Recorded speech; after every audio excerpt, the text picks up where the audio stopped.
भगवते वासुदेवाय।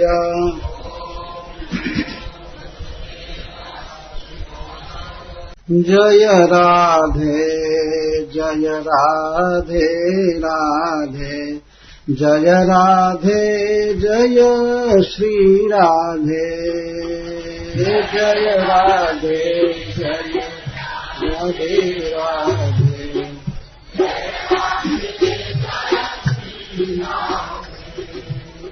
जय राधे जय राधे राधे, जय राधे जय श्री राधे।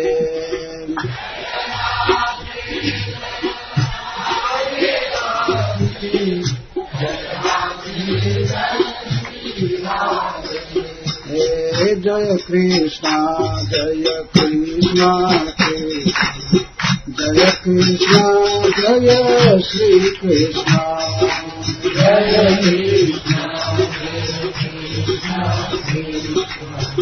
जय कृष्णा जय श्री कृष्णा, जय कृष्णा कृष्णा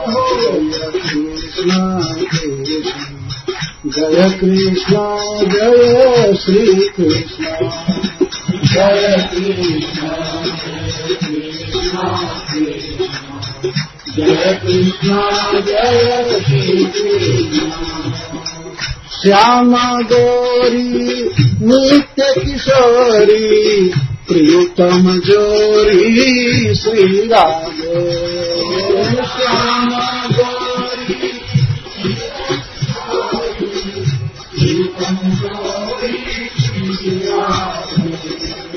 श्यामा गौरी नित्य किशोरी, प्रीतम जोरी श्री राधे। श्यामा गौरी नित्य किशोरी, प्रीतम जोरी श्री राधे। रसिक रंगीलो छैल छबीलो, गुरु गर्वीलो श्री कृष्णा।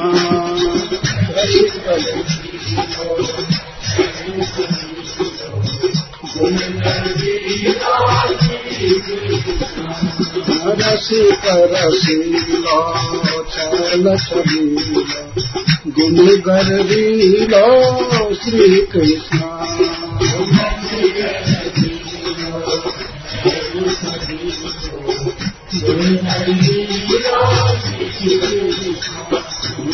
जय राधे जय राधे राधे, जय राधे जय श्री राधे, जय राधे जय राधे जय श्री राधे। रास विहारिणी रस विस्तारिणी, प्रिय गुणधारिणी श्री राधे।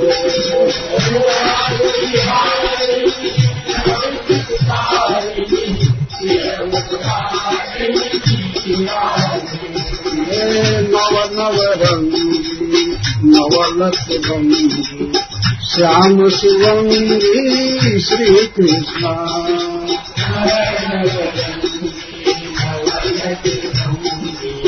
श्याम सुवंगी श्री कृष्णा, नव नव रंगी नवलत भंगी, श्याम सुवंगी श्री कृष्णा।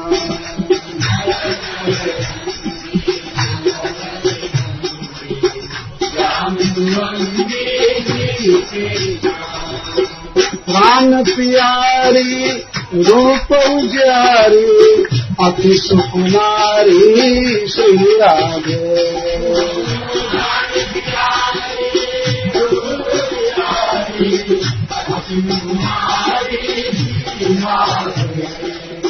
प्राण प्यारी रूप उजारी, अति सुकुमारी श्री राधे।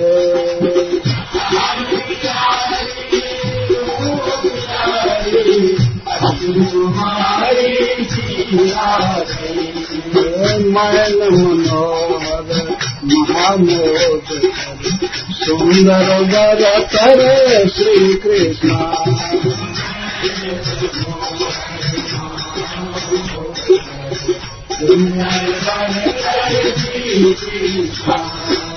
शोभा श्रेणी मोहमयी कोकिल बैली श्री राधे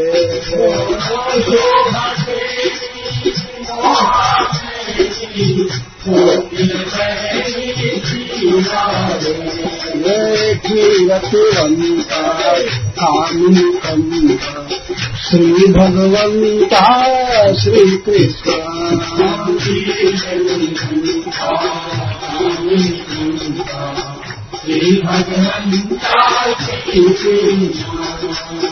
चंदा बदनी सुंदर रदनी शोभा सदनी श्री राधे सुंदर रदनी शोभा सदनी श्री राधे चंदा बदनी सुंदर रदनी शोभा सदनी श्री राधे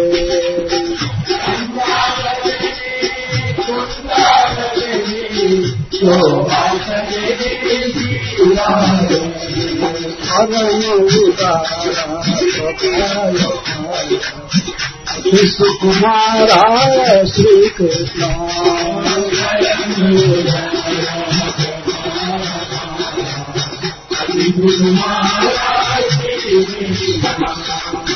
हंसागमनी राजतरमणी क्रीड़ा कमली श्री राधे हंसागमनी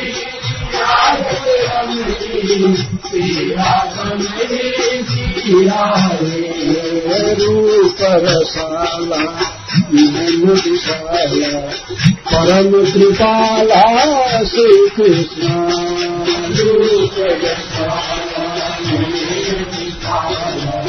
परम कृपाला श्री कृष्ण कंचन वेली रति रस वेली अति अलवेली श्री राधे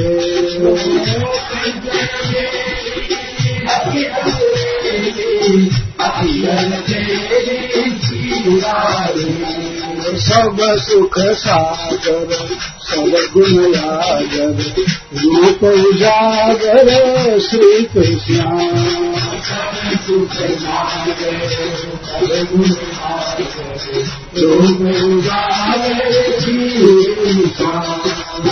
रमणी रम्या करुवरदम गुणयन्या श्री राधे रमणी रम्या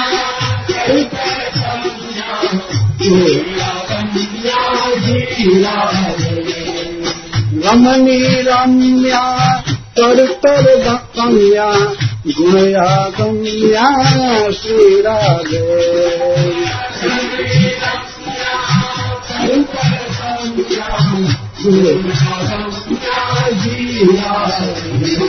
धाम निवासी सभा प्रकाशी सहज सुहासी श्री कृष्ण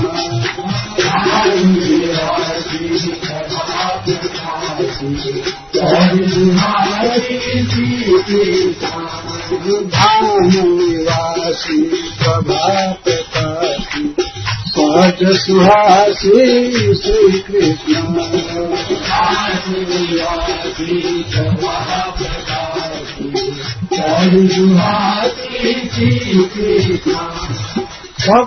सत्यालादिनी अति प्रियवादिनी उन्मादिनी श्री राधे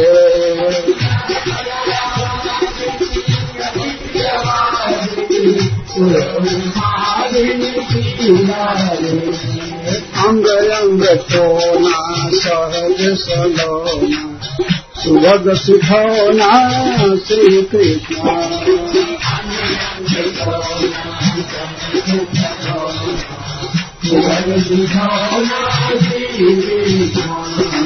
अंग अंग टोना सरस सलोना सुभग सुखोना श्री कृष्ण अंग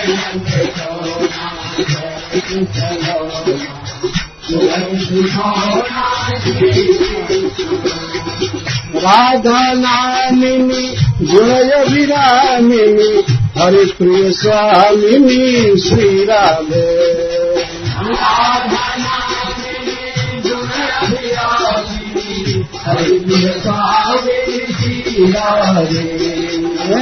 राधा नामिनी गुणयभिरामिनी हरिप्रिय स्वामिनी श्री राधे।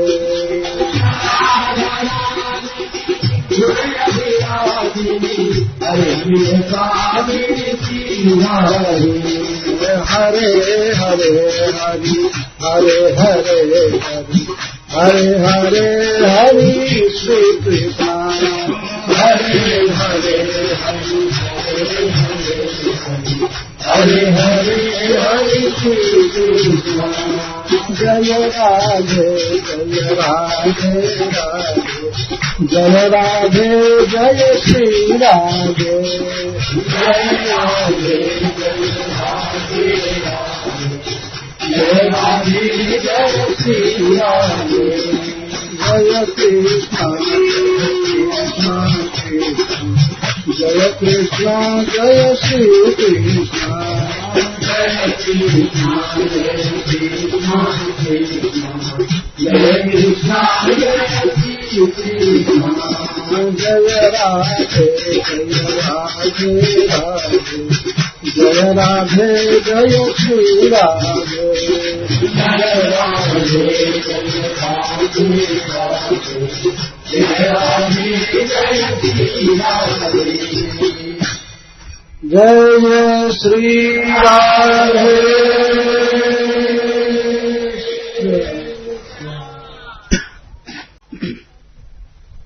ग्रहण श्लोक से चालू करेंगे। इच्छिताहं रहितोऽप्यसत्सतो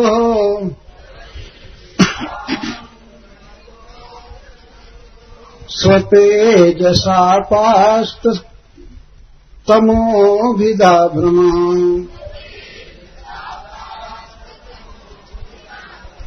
स्वमाययात्मन् रचितैस्तदीक्षया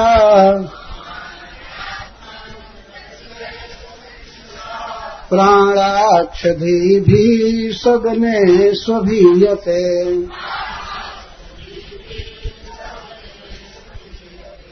जस्याखिलानि बहभिः सुमङ्गलैः वाचो विमिश्रा गुणकर्म जन्मभिः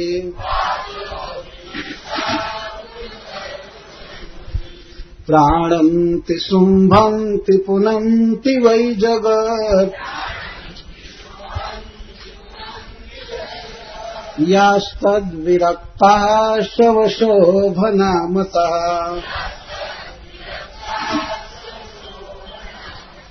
स चावतीर्णः किल सात्वतान्मये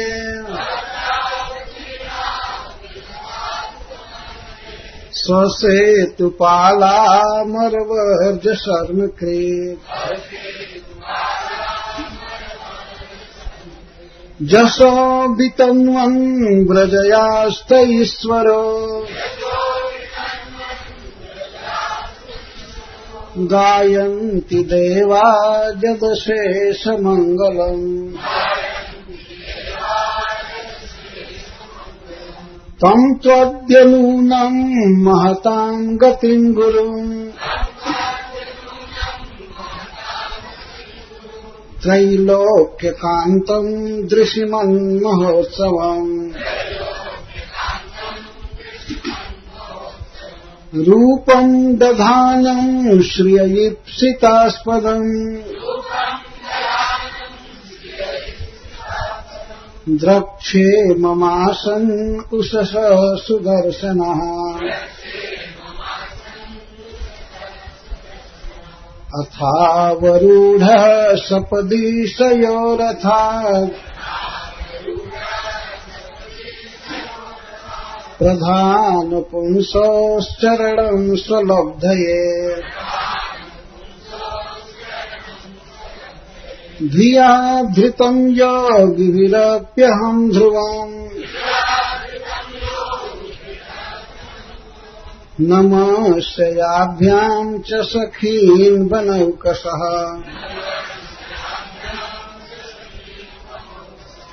अप्यङ्घ्रिमूले पतितस्य मे विभुः शिरस्य धास्य निजहस्तपङ्कजम्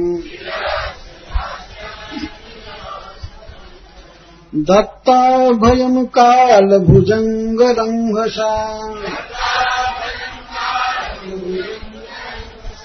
प्रोद्वेजितानाम् शरणैषिणम् नृणाम्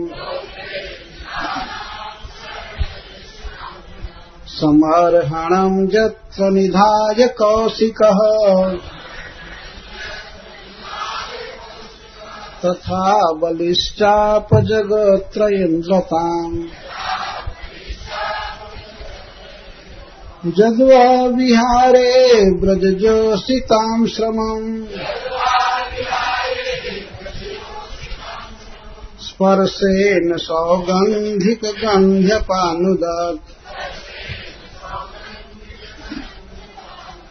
न मय्युपैष्यतरिबुद्धिमच्युतः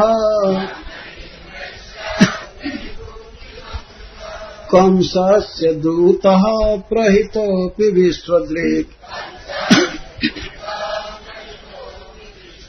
योऽन्तर्बहिश्चेतसयेतदीहितम्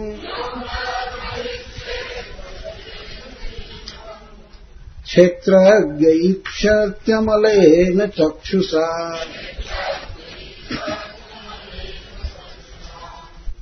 आवृत्ति का समय नहीं है, सीधे व्याख्या चालू करेंगे।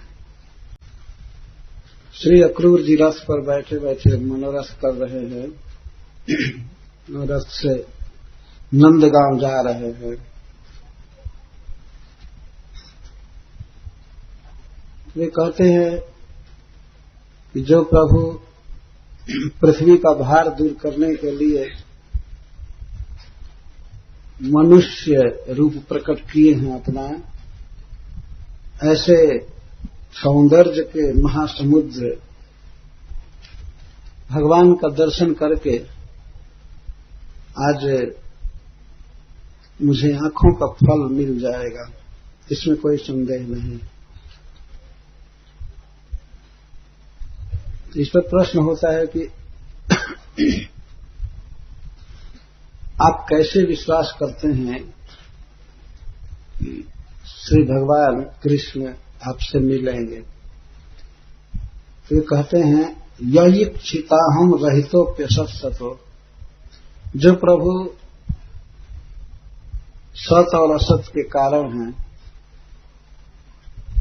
कारण और कार्य के हेतु हैं, सारे विश्व को उत्पन्न किए हैं, सबका पालन करते हैं, फिर भी अहम रहित, अहंकार शून्य,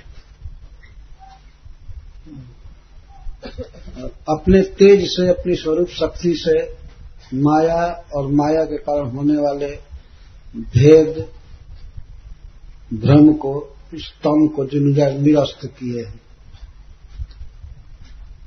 फिर भी ऐसे प्रभु ब्रज में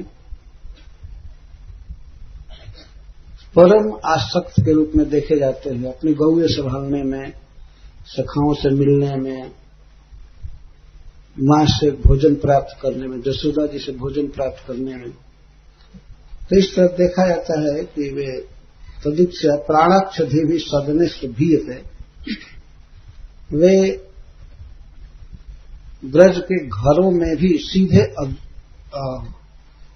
अभीयते, सम्मुख ही मिलते हैं सबको। अभीयते का अर्थ बिल्कुल सम्मुख रहते हैं।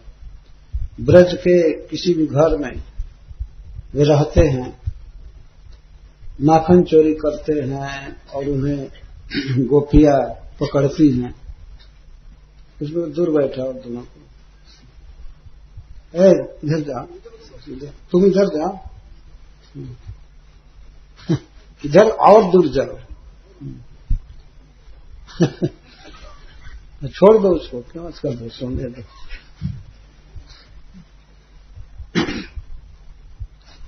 तो जो विश्व के रचयिता हैं, विश्व के पालक हैं, कंट्रोलर हैं, वे प्रभु ब्रज के घरों में कोई न कोई काम करते हुए देखे जाते हैं। कोई भी देख सकता है उनको। जो परम ईश्वर ब्रह्मा शिव आदि का पूज्य है, और वो अभी माखन चुराते घर में पकड़ा जा सकता है, इतना सुलभ। या कहीं गाय चराने जा रहे हैं, कहीं सखाओं के साथ कुश्ती लड़ रहे हैं, कहीं कुछ लीला कर रहे हैं, कहीं कुछ लीला, कहीं नंद बाबा के जूता को धो करके लाते हैं, और दोनों जोड़ी धो नहीं सकते, इतनी शक्ति नहीं रहती है बचपन में, तो एक जूता उठा करके लाते हैं, बहुत प्रयास करते, फिर दूसरी बार जाते हैं, दूसरा जूता लाते हैं। नंद बाबा को प्रसन्नता होती है कि हमारा पुत्र माता पिता का भक्त हो गया, आदर। इधर तो संसार में देखा जाता है कि माता पिता बच्चे को रोज मोजा जूता पहनाकर स्कूल भेजते हैं, और वो शायद जीवन में एक बार पहनाएगा कि नहीं, तो ठीक नहीं है ना। ज्यादातर उम्मीद है कि नहीं ही पहनाए। लेकिन श्री कृष्ण ऐसे हैं, प्रतिदिन नंद बाबा के जूता को लाते थे,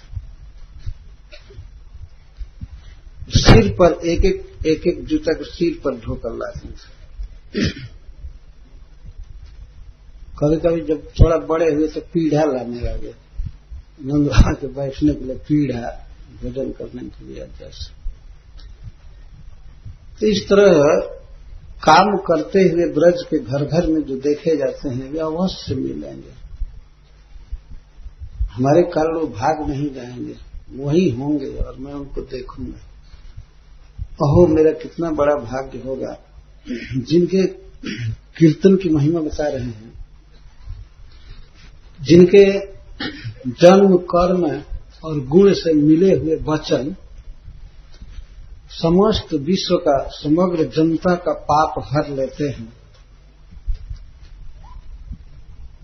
ऐसे प्रभु को आज मैं देखूंगा साक्षात। दर्शन की महिमा कितनी है, इसको कहने के लिए वो कहते हैं, यस्याखिलानि वहभि सुमंगलै वाचो विमिश्रा गुण कर्म जन्मभिः प्राणन्ति शुम्भन्ति पुनन्ति वै जगत् यास्तद्विरक्तः सवशोभनामतः। तो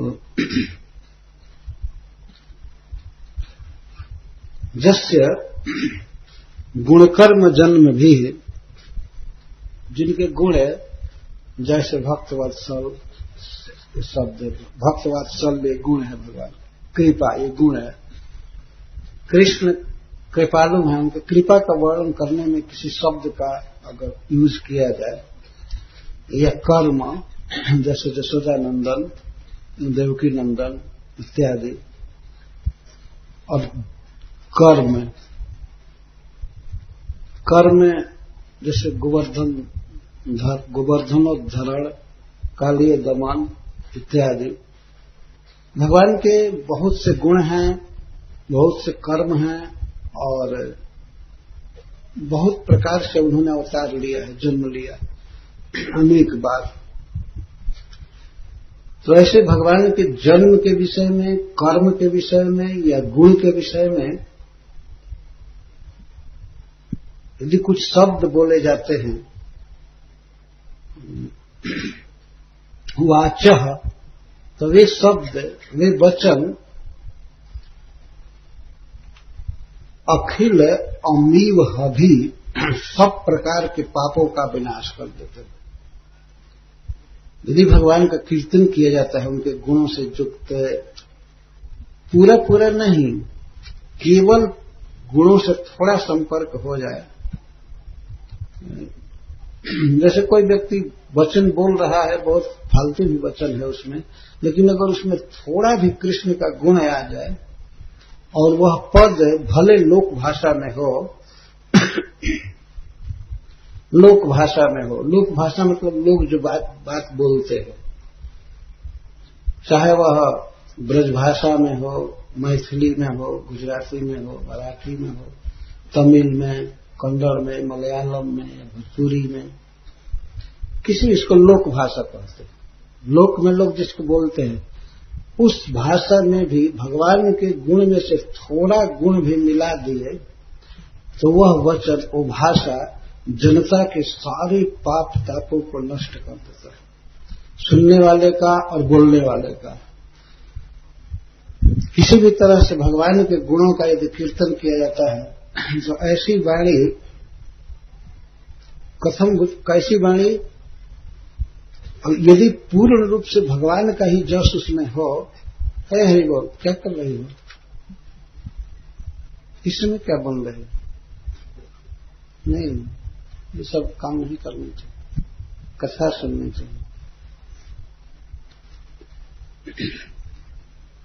भगवान के लिए पगड़ी बनाना या स्वेटर बनाना ये समय नहीं।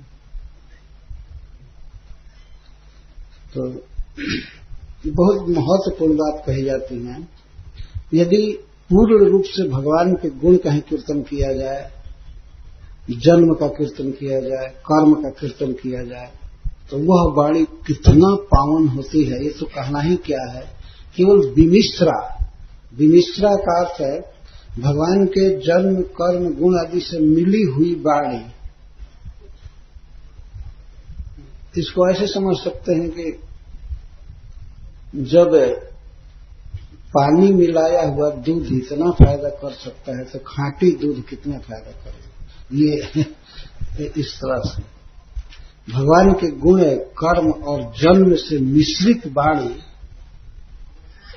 अखिल अमीव हभी, अमीव माने पाप होता है, सबके पाप को, श्रोताओं के, वक्ताओं के, सब अनुमोदन करने वालों के सबके पाप को नष्ट कर देते और सुमंगल है, जीवन में सुमंगल का दान करते, स्वयं सुमंगल स्वरूप है।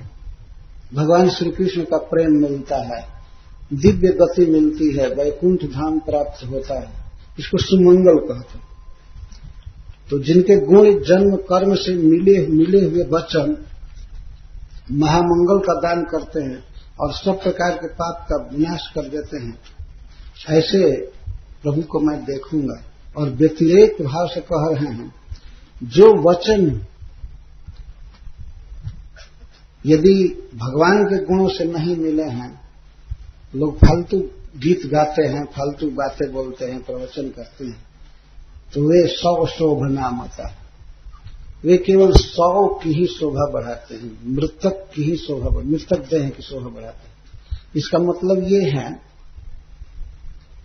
कि भगवान के गुण नाम जन्म कर्म को न बोल करके यदि दूसरी बातें बोली जाती हैं तो यही समझना चाहिए कि मुर्दे बोल रहे हैं।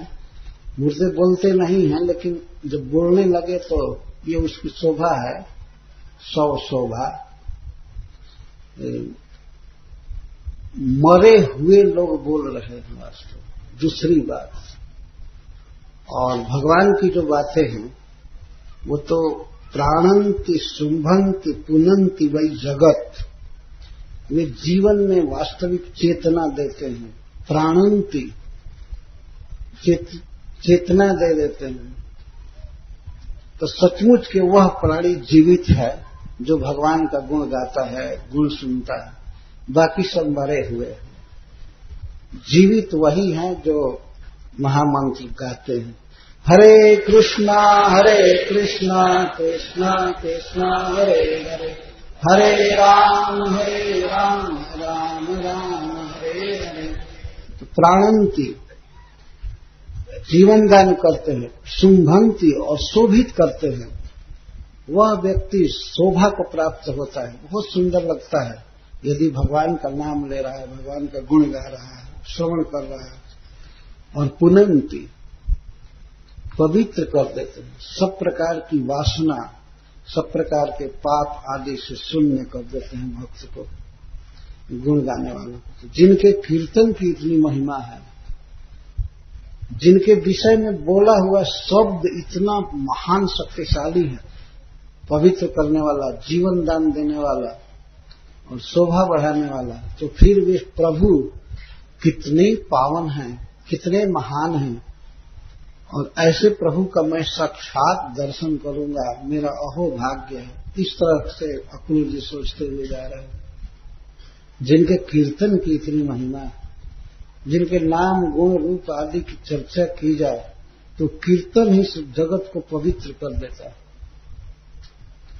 सबको पवित्र करता है। पवित्र ही नहीं करता है, केवल पापों का ही नाश नहीं करता है, उस व्यक्ति को, कीर्तन करने वाले, श्रवण करने वाले को वैकुंठ का कैंडिडेट बना देता है, वो योग्य हो जाता है जाने के। इतना भगवान के कीर्तन में शक्ति है। इसको सुमंगलम कहा गया। सुमंगल, पाप ताप अपराध आदि कर्म बंधन नष्ट कर देना अलग है, और इसके बाद जीव को परम गति दे देना, भगवान की नित्य सेवा में डाल देना अलग बात। तो जिनके गुण जन्म कर्म से सने हुए वचन में यह शक्ति है, तो ऐसे प्रभु का मैं दर्शन करूंगा, मैं कितना धन्य बनूंगा, कितना धन्य बनूंगा। और अहो, वे प्रभु जिनके कीर्तन की इतनी महिमा है, वे इसी समय, इस समय ब्रज में आस्ते, ब्रज में हैं। सचावतीर्ण किल सात्वतान्वये स्वसेतुपाला मरवर्ज शरणकृत। वे प्रभु इस समय अवतीर्ण हैं। अवतीर्ण हैं कहां पर? किस कुल में? सात्वत अन्वय, जदुवंश में अवतीर्ण हुए हैं। बहुत निकट का संबंध अक्रूर जी बता रहे हैं। अक्रूर जी भी स्वयं सात्वत वंश में हैं और भगवान श्री कृष्ण भी सात्वत अन्वय में हैं। अन्वय माने वंश, सात्वत वंश में जन्म लिए। नंद बाबा भी सात्वत वंश में हैं और वसुदेव जी भी। किस लिए अवतार लिए हैं? स्वसेतु पाला मरवर्ज शर्मकृत, अपनी बनाई हुई वेद मर्यादा के रक्षक, देवताओं का कल्याण करने के लिए। भगवान के द्वारा बनाए हुए जो नियम हैं, वेद शास्त्र हैं, इनकी रक्षा देवता लोग करते हैं। और देवताओं में भी जो सर्वश्रेष्ठ हैं श्री ब्रह्मा जी, तो श्री ब्रह्मा जी की प्रार्थना से अपने द्वारा बनाए हुए वेद मर्यादा की रक्षा के लिए जो अवतार लिए हैं, वो जो देवताओं का कल्याण करते हैं, अपने यश का विस्तार करते हुए वे प्रभु ब्रज एवं आस्ते। ओहो, कितना निकट हैं। अभी वो नंद गांव में विद्यमान है। श्री मथुरा जी से चल करके अक्रूर जी सोच रहे हैं, जसो वितन्वन ब्रज आष्ट ईश्वर, ब्रजे आष्ट, ब्रज में है। इतना दूर से अप्राकृत वैकुंठ धाम से, गोलोक से अवतरित हुए हैं और अवतरित होकर के इस पृथ्वी पर बहुत निकट ब्रज में हैं। ईश्वर गायंती देवा जदशेष मंगलम, देवतागण जिनके अशेष मंगल जस का गान करते हैं। ये अशेष मंगलम जस का विशेषण है। भगवान का यश, भगवान की कीर्ति अशेष मंगल का दान करती है, अर्थात सर्व सुमंगल देता है जस। तो उनके यश का गान करते हैं देवतागण। देवता लोग रोज स्वर्ग से आते हैं और वृंदावन भगवान का यश गाते ही रहते हैं, और अपने धाम में भी अपनी स्त्रियों के साथ, बच्चों के साथ गाते रहते हैं। गायन्ति देवा जदशेष मंगलम, कितना महान यश है। देवतागण सदा भगवान की कीर्ति से लुब्ध होकर के गाते रहते हैं। हरे कृष्णा कृष्णा कृष्णा हरे हरे, हरे राम राम राम हरे हरे। तो श्री कृष्ण का कीर्तन करना यह वास्तव में देवता का कार्य है। तो जो लोग कीर्तन करते हैं, जो कथा श्रवण करते हैं, वास्तव में वे देवता हैं, उनमें देवत्व है, देवता का कुछ गुण है, तब वे कर पाते। गायन्ति देवा जगशेष मंगलम, अशेष मंगल होता है भगवान के जस से। तो जस से मंगल होता है तो कीर्तन से और श्रवण से, दो तरह से भगवान के जस से लाभ लिया जा सकता है। तो वे प्रभु यहां ब्रज में अवतीर्ण हैं और ब्रज भूमि की भी यह महिमा है।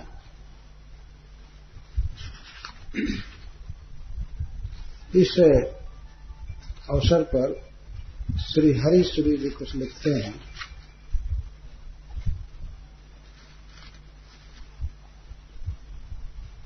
जस्य श्लोक पर लिखते हैं, जल्लीलायित जन्म कर्म गुण भृद वाग्लोक, जल्लीलायित जन्म कर्म गुण भृद वाग्लोक सिद्धाप्यहो निःसीमं शुभमाश्रुतैव तनुते तं त्वद्य साक्षादहं द्रक्ष्यामि यत्र पदाम्बुजे निजशिरो धास्यन् वचो गोचरं लप्स्याम अच्युत देह संगज सुखम शिष्टम किमिष्टम ततः। अक्रूर जी सोचते हैं कि जिनके लीलायित जन्म कर्म गुण से युक्त वचन वाणी सुनने मात्र से निःसीमम शुभम तनुते, आश्रिता एवं केवल सुनने मात्र से निःसीम असीम शुभ का विस्तार करती है वाणी। लीलायित जन्म कर्म, लीलावतार लेकर के श्री भगवान जब कोई गुण प्रकट करते हैं, सौंदर्य, करुणा आदि, और जन्म, जैसे देवकी जी से जन्म लिए, मथुरा में जन्म की लीला कोई गावे, जैसे अब गाया जा रहा था जन्म के समय, इसको जन्म संबंधित शब्द कहते हैं, जन्म की लीला। और गुण, कर्म, कर्म में जैसे गोवर्धन धारण, पूतना वध इत्यादि अनेक कर्म हैं भगवान के, दिव्य कर्म। तो इनसे युक्त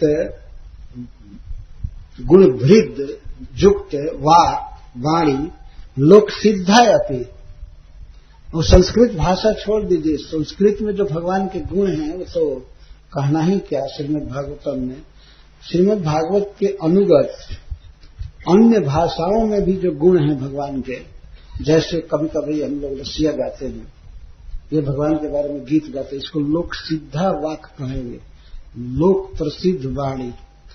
तो यह भी केवल सुनने मात्र से निःसीमम शुभम आश्रुतैव तनुते, थोड़ा सुनने से भी असीम शुभ का विस्तार करती है। तम तु अद्य साक्षादहम, ऐसे प्रभु को जिनके कीर्तन की इतनी महिमा है, उनको मैं आज साक्षात द्रक्ष्यामि, देखूंगा, देखूंगा ही नहीं, अत्र पदाम्बुजे निज शिरोधास्यन्, उनके चरण कमलों में मैं अपना सिर रखूंगा, धास्यन् वचो गोचरम्, और उनकी वाणी को मैं कान से सुनूंगा, चाहे गौवों को बुलाते समय, चाहे सखाओं से विनोद करते समय, या हमसे डायरेक्ट बोलेंगे, मैं उनके वचन को सुनूंगा। लप्स्याम अच्युत देह संगज सुखम, अच्युत के, श्री कृष्ण के देह संगज सुख को मैं लप्स्याम लूंगा, मुझे प्राप्त होगा। इसका अर्थ है कि श्री कृष्ण हमें आलिंगन करेंगे, तो उस समय श्री कृष्ण के देह से, देह के संग से उत्पन्न सुख मैं लूंगा। अहो शिष्टम किमिष्टम ततः, तो मेरे लिए कौन सा श्रेय बाकी रह जाएगा। जब मैं श्री कृष्ण को इस तरह से देखूंगा, पहले मैं देखूंगा, उनके चरण कमल में सिर रखूंगा, उनकी वाणी सुनूंगा, और उनके देह का संग प्राप्त करूंगा। वे मुझे छुएंगे, मैं उनको छूऊंगा, मेरे लिए जीवन में कौन सा सुख बाकी रह जाएगा। ये अक्रूर जी चिंतन करते हुए जा रहे हैं कि श्री कृष्ण हमको ऐसे छुएंगे, मैं उनके चरण कमल को छूऊंगा तो मेरे जीवन में और क्या बाकी रहेगा, कौन सा ऐसा शुभ कर्म है या कौन सा ऐसा सबसे बड़ा फल है जो बाकी रह जाएगा, मुझे नहीं मिलेगा। तो श्री कृष्ण को छूना, श्री कृष्ण को देखना और कानों से उनके वचन को सुनना, यही सबसे बड़े जीवन की उपलब्धि है। तो मुझे अपने आप ही ये सब सुख प्राप्त होगा, यही सोच रहे हैं। और मुझे ब्रज का दर्शन होगा सबसे पहले।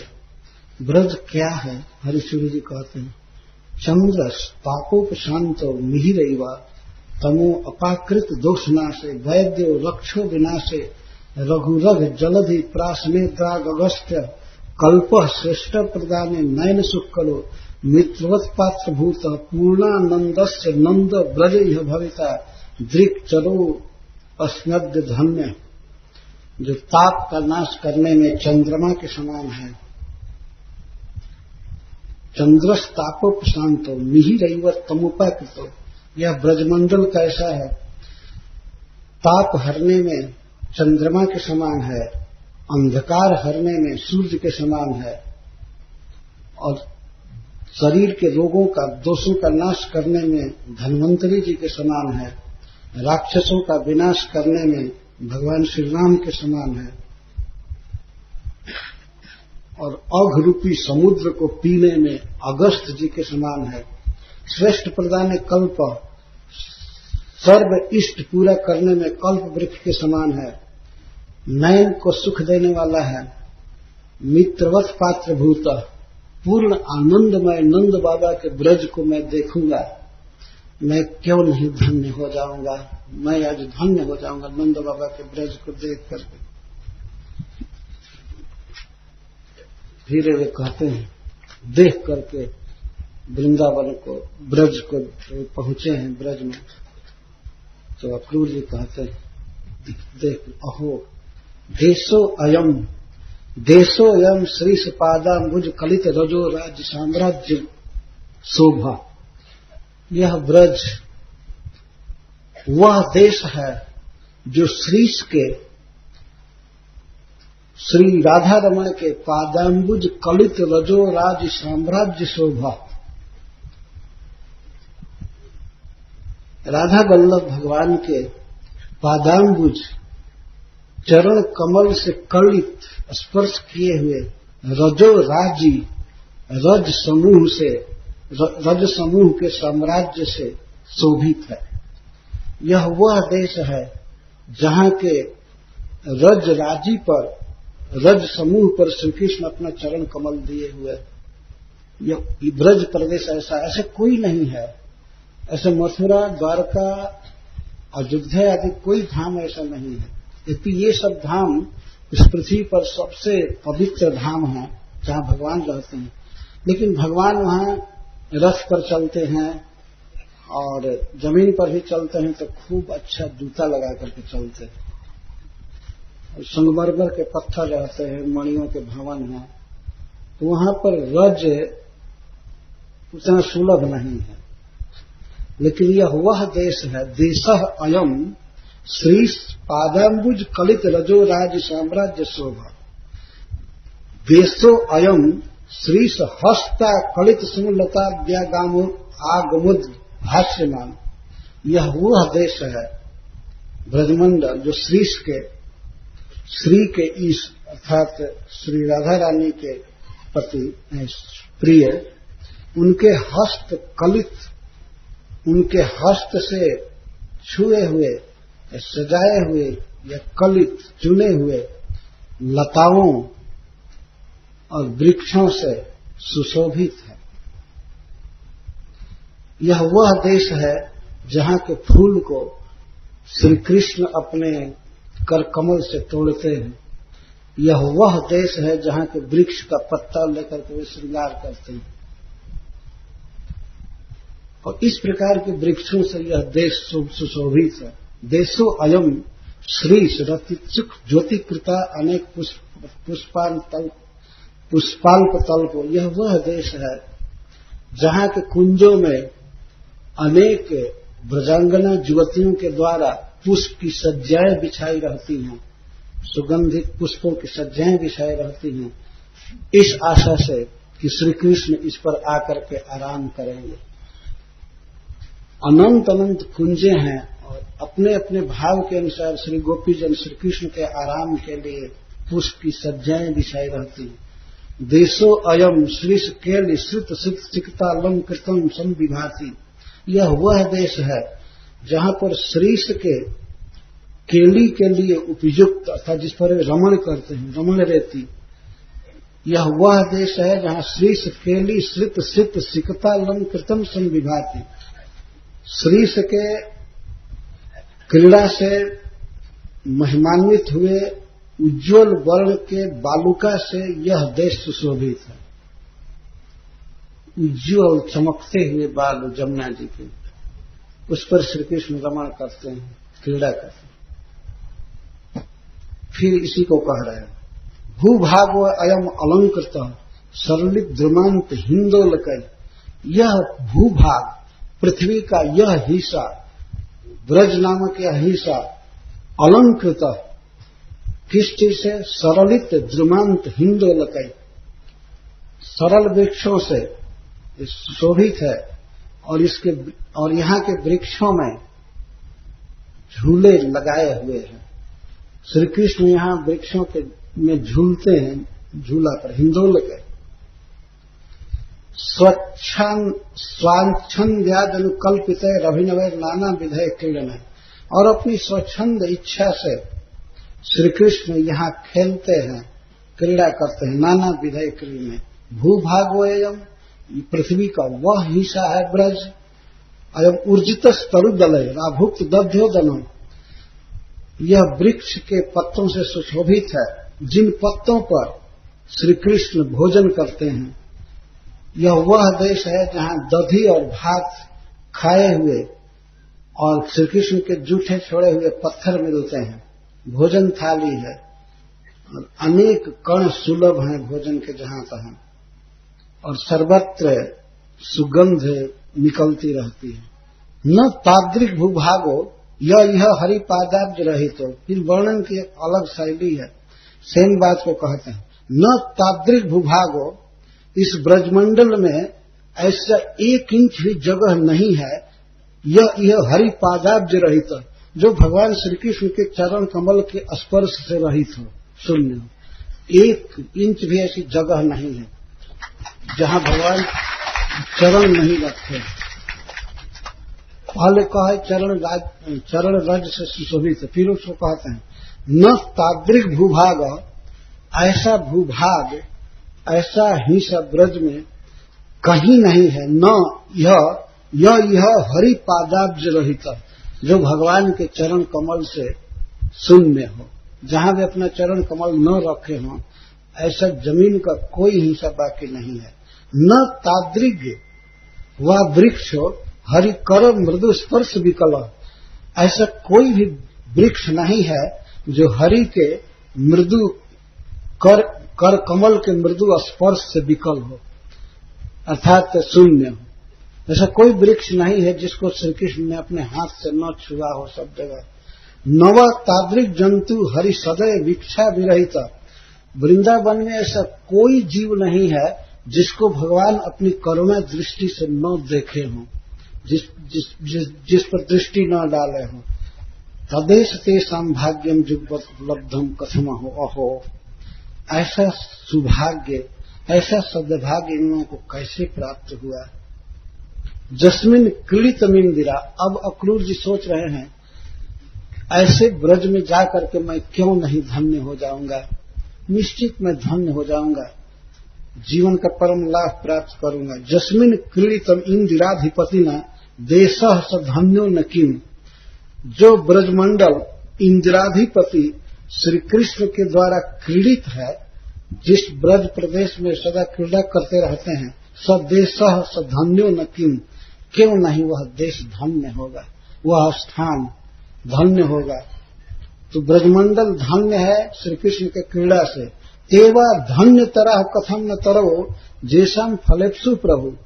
और उस ब्रजमंडल के वृक्ष जिनके फल खाने की इच्छा स्वयं श्री कृष्ण करते हैं, अभिलाषा करते हैं और खाते हैं, तो वे वृक्ष क्यों नहीं धन्यतर हैं। यह ब्रज देश धन्य है, यहाँ के वृक्ष धन्यतर हैं।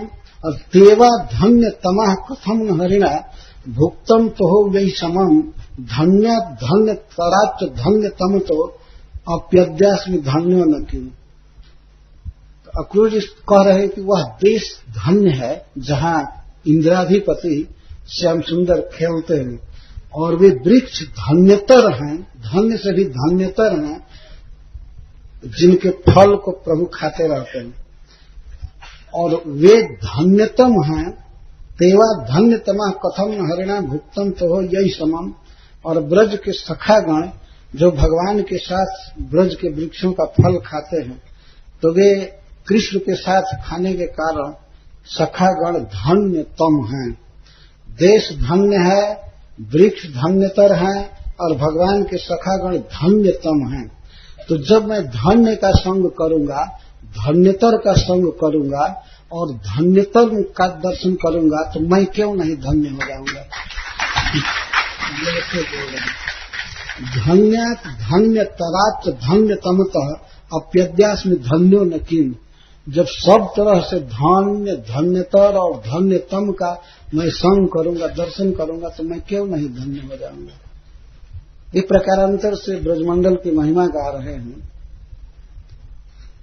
अत्रे में पृथुनल भूभृतो विभांति। यहाँ पर पृथु महाराज और नल महाराज रहते हैं, ये परम पवित्र राजा।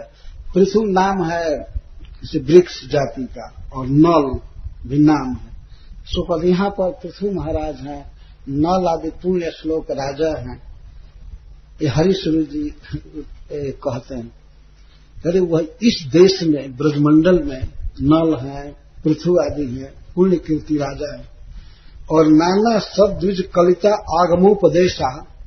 आगम कहते हैं वृक्षों को, और द्विज कहते हैं पक्षियों को, भंवरों को। यहाँ पर द्विज भरे पड़े हैं जो आगम का आश्रय लेकर के मधुर गीत गाते हैं, श्लोक पढ़ते हैं। आगम माने वृक्ष का आश्रय, वृक्ष पर बैठ करके यहाँ पक्षी गा रहे हैं। यह देश क्यों नहीं धन्य होगा जहाँ पर क्षत्रिय ऐसे उच्च कोटि के हैं, और ब्राह्मण जो आगम का आश्रय लेकर के उस पर कीर्ति गा रहे हैं, पक्षी भगवान का जस गाते हैं। देशेस्मिन बहुमुनयः तपस्विनोपि। और इस देश में बहुत मुनि हैं, पक्षियों को भी मुनि कहा गया है। भागवत में बताया गया कि प्राय मुनि हैं और भंवरे। देशो अस्मिन बहुमुनयः तपस्विनोपि तन्मन्य हरिचरणाप्तिरेव हेतु। इसलिए सब मुनि हैं, इसलिए पृथु महाराज यहाँ हैं, नल महाराज हैं, और इसीलिए वशिष्ठ आदि द्विज हैं। वो वृक्ष का, वेद का आश्रय लेकर के यहाँ पर अगम वृक्ष को भी कहते हैं, और अगम से आगम बना है, निगम।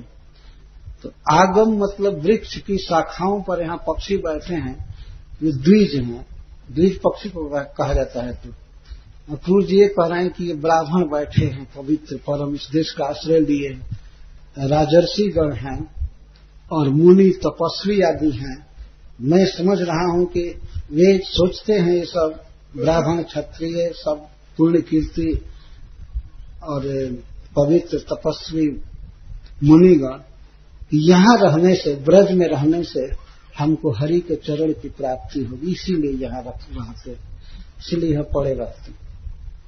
कई लोग भिन्न भिन्न जगह पर जन्म लेकर के ब्रज में आकर कहीं पड़े रहते हैं, कोई बरसाने में, कोई नंदगांव, कोई वृंदावन में, कोई गोकुल में। यहीं कृष्ण रहते हैं, यहीं मिलेंगे, और जगह जाना समय बर्बाद करना है, ये फालतू भटकना है। वास्तव में श्री कृष्ण ब्रज में ही रहते हैं, तो इसीलिए ये राजर्षि गण और ब्राह्मण गण और मुनि गण, तपस्वी गण सब ब्रज में ही रह रहे हैं।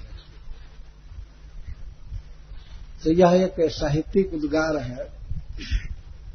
ब्राह्मण द्विज पक्षियों को कहा जाता है, इसलिए एक बार अंडा के रूप में जन्म लेते हैं पक्षी, और अंडा फोड़ करके फिर बच्चे के रूप में, तो 2 बार जन्म हुआ, उनको द्विज कहते हैं। तो ये द्विज से अर्थ कर रहे हैं हरीश्वरी जी। ये ब्राह्मण सब बैठे हुए हैं, और कहाँ बैठे, किसका आश्रय लिए हैं? आगम का, निगम आगम, शास्त्र के किसी न किसी अध्याय का आश्रय लिए, किसी स्कंध का, किसी आश्रय का। ब्राह्मण शोभा इसी में है ना कि वो वेद पढ़ें, भागवत पढ़ें, गीता पढ़ें, इसको पढ़ें। ये सब ब्राह्मण सब वेद का आश्रय लिए। और मुनि तपस्वी आदि तपस्या में रहते हैं। मुनि वृक्षों को भी कहा जाता है, पक्षियों को भी कहा जाता है। बोलते नहीं है, तपस्वी आदि बोलते, जो न बोले वो मुनि है। भगवान चैतन्य महाप्रभु अर्थ करते हैं, जो बोलना न जाने और बिल्कुल न बोले वो मुनि है। मुनि जो काम करता है उसके काम को मौन कहते हैं। मुनि के कार्य को मौन कर्म कहा जाता है। मुनि से मौन शब्द बना है। तो जो मौन रहे, बोले ना, बेचारा वेद शास्त्र पढ़ना नहीं जानता, वेद शास्त्र क्या कुछ भी नहीं बोल सकता, वो सब मुनि है। चैतन्य महाप्रभु आत्मा रामाष्टमनयो इस श्लोक की व्याख्या में मुनि शब्द के सब अर्थ किए। कोई भी कृष्ण की भक्ति कर सकता है। वृंदावन के वृक्ष लता भक्ति करते हैं, कृष्ण को फूल देते हैं, फल देते हैं, प्रणाम करते हैं। धन्यास्ते किल के किनो जित घनाम पश्चात भिराइसिन तनु। धन्य है यहाँ के मयूर ब्रजमंडल के, जो ऐसिन तनु ईश्वर के तन को, श्री कृष्ण के तन को, जो जित घनाम, जो घन को जीतने वाली है, वो तनु शरीर, बादल की शोभा को भी फीका करने वाला भगवान का स्वरूप है। बादल के समान जयरा लक्ष्य न लाश कर्मणि निजे अनध्याय काला क्वचित। श्री कृष्ण को देख करके मयूर जब नाचते हैं तो उनके नाचने का कभी विराम नहीं होता है। श्री कृष्ण को देख करके नाचते हैं, और श्री कृष्ण अपने घर में भी चले जाएं फिर भी वे नाचते ही रहते हैं, नाचते ही रहते हैं। उनके नृत्य में अनध्याय काल कभी नहीं होता है। अध्याय काल और अनध्याय काल, अनध्याय काल का अर्थ है जब ब्राह्मण वेद पढ़ना छोड़ देते हैं, उसको अनध्याय काल कहते हैं। तो अनध्याय काल का अर्थ है निरंतर, निरंतर ये नाचते रहते हैं। मयूर नाचते रहते हैं श्री कृष्ण के सांवले शरीर को देख करके। और धन्यस्ते की चकोर काष्ठ पिबताम तद्भक्त चंद्र द्युति।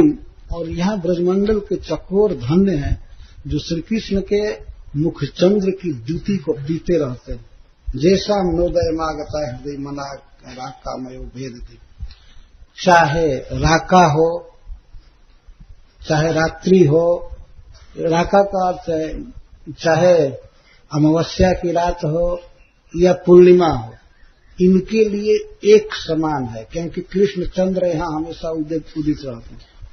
चकोर अब ये चिंता नहीं करते कि चंद्रमा उगेगा नहीं उगेगा, सब दृष्टि हटा करके कृष्ण चंद्र को देख रहे हैं। यहाँ के चकोर धाम में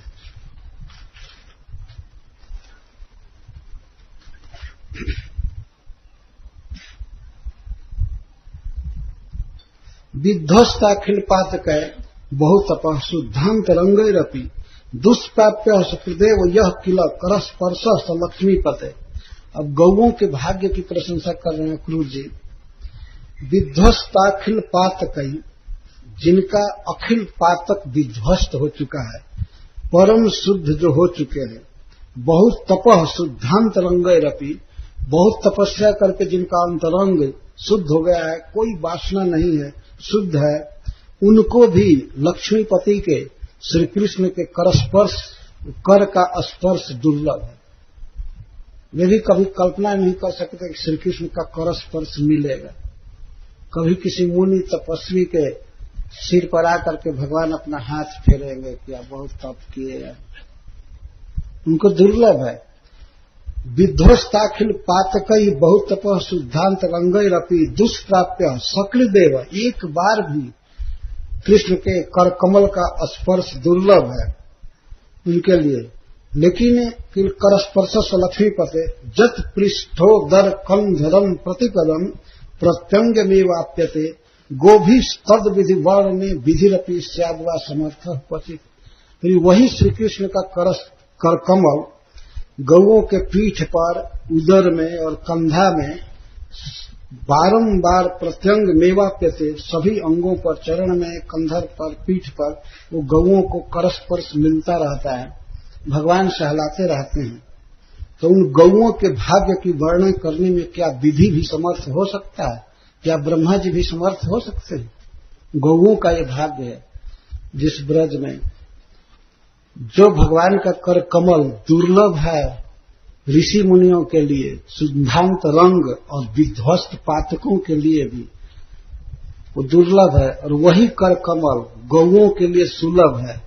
भगवान उनके पीठ पर सहलाते हैं, कंधे पर सहलाते हैं, हमेशा प्रत्यंग पर भगवान अपना कर कमल रखते हैं। अहो तो गोभी तद विधि वर्ण में विधिरपि स्याद्वा समर्थ क्वचित। विधि का अर्थ भाग्य होता है। उनके भाग्य का वर्णन करने में, उनकी विधि का वर्णन करने में क्या विधि भी समर्थ हो सकता है?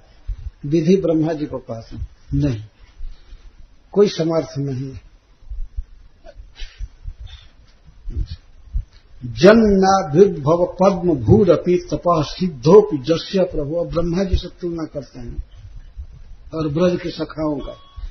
ब्रह्मा जी कैसे हैं ये हरिश्री जी लिखते हैं, जन्नाभ्युद्भव पद्म भूरपि, जिनके नाभि से उत्पन्न पद्म से जिनका जन्म हुआ है। जन्नाभि उद्भव पद्म भू अपि तपः सिद्धोपि यह जस, और तपस्या करके सिद्ध हैं, करोड़ों वर्ष तप किए ब्रह्मा जी।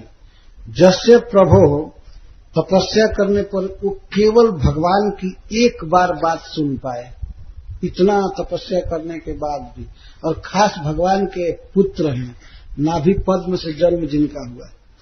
प्रभो सुश्रावम एकम अगोचरसत तप इति उक्त वर्णद्वयम। एक बार उनको भगवान का वचन सुनाई पड़ा है, वो भी दूर से, और भी कितना वचन, तप इति वर्णद्वयम, तप तप, बस इतना ही सुने ब्रह्मा जी। अब देखिए, क्रीड़ा कौतुक भी स गोप शिशु भी साकम रमा नायक हो ब्रूते स्वैर महर दिवम तदिहते कस्याधिक्रीड्या नवई।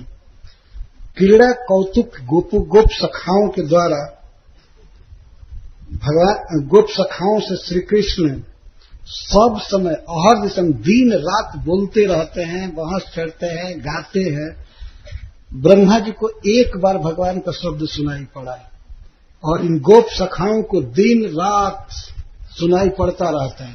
श्री कृष्ण उनसे बात करते ही रहते हैं कि कस्याधिक्रीड्या नवई, क्या वे कस्य से अधिक इड्या नहीं है, अधिक प्रशंसनीय नहीं है। क माने ब्रह्मा जी, वो क से क्या अधिक प्रशंसनीय नहीं है। ब्रह्मा जी को ये सौभाग्य नहीं मिला भगवान से बातचीत करने का, हंसने का, गलबाही देने का, तो और बहुत दूर की बात है। एक बार शब्द सुनाई पड़ा, वही भगवान क्षीर समुद्र में थे, गर्भ समुद्र में बहुत नीचे, और ब्रह्मा जी तबाह थे, आंधी चल रही थी, हवा का झकोरा, और समुद्र में बहुत तूफान चल रहा था। एक बार तो गिर गए थे, गिरने हुए, लेकिन भगवान का स्मरण किया तो बच गए। और गिर जाते समुद्र में तो बस समाप्त ही हो जाते, फिर कोई छानने वाला नहीं था। ऐसा 9 स्कंध में वर्णन है। ब्रह्मा जी का कमल हिल रहा था, और झोंका से लगता था कि गिर जाएंगे, लेकिन कमल के पंखुड़ियों को पकड़ करके और रुक गए। तो ऐसे ब्रह्मा जी का जब जन्म हुआ, ब्रह्मा जी चिंता में थे, तपस्या किए बहुत, तब इनको एक बार वचनामृत सुनाई पड़ा, वो भी आदेशात्मक, तप तप, एक बार भी शक, एक बार। बताइए, ब्रह्मा जी को एक बार भगवान का वचन मिला, केवल वर्णद्वयम, 2 वर्ण त और प, और क्रीड़ा कौतुक भी स गोप शिशु भी, क्रीड़ा के लिए उत्सुक गोप सखाओं के द्वारा जिनके वचन जो श्री कृष्ण हमेशा उन सखाओं से ब्रूते बोलते रहते हैं, स्वयं स्वच्छंद और हंसते हैं, कभी मजाक करते हैं, कभी खेलने में कंपटीशन लेते हैं, बोलते हैं, वे अहर दिवम भगवान की बातें सुनते रहते हैं। ते कस्याधिक्रिया न हुए, तो वे क्यों नहीं ब्रह्मा जी से बड़े हैं, वे ब्रह्मा जी से अधिक प्रशंसनीय।